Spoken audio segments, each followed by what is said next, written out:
Día de la Revolución del 20 de octubre fue un movimiento cívico-militar que ocurrió el 20 de octubre de 1944, donde militares, estudiantes y trabajadores derrocaron al gobierno de facto de Federico Ponce Báidez.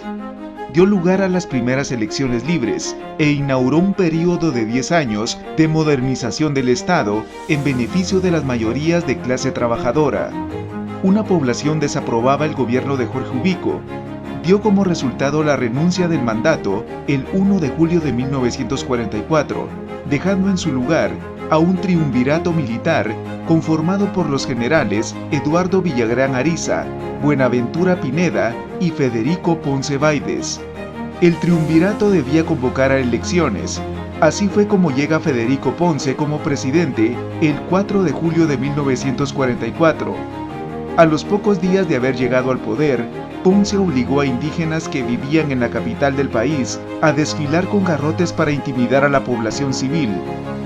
Entre la medianoche del 19 y el mediodía del 20 de octubre, universitarios, empresarios, militares y trabajadores derrocaron al gobierno de Ponce Báidez. Los cabecillas de la revolución le pidieron su renuncia.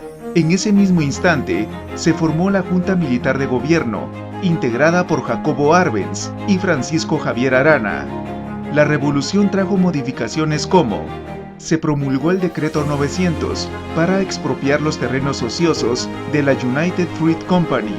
Se inició la construcción de la carretera al Atlántico y que fue terminada por los gobiernos de Carlos Castillo Armas y Miguel Ydígoras Fuentes debido a la importancia económica de la misma.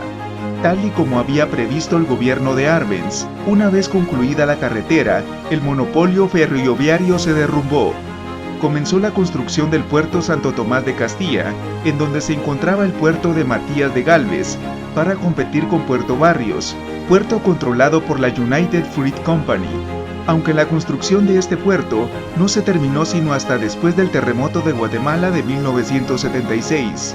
Se empieza con los estudios de la planta de generación Jurún Marinalá para competir con la empresa eléctrica en manos de norteamericanos. Se declara el derecho de libre sindicalización, huelga y paro. Se logra la indemnización laboral por despido sin causa justificada en el Código de Trabajo en 1947. Se reconoce a la propiedad privada. Se crea el Instituto Guatemalteco de Seguridad Social, IGS. Se les permite a las mujeres ejercer el voto. Derecho de voto de analfabetos. Reformas a la educación. Se le otorga la autonomía a la Universidad de San Carlos de Guatemala. Creación de la Ciudad Olímpica. ¡Feliz Día de la Revolución!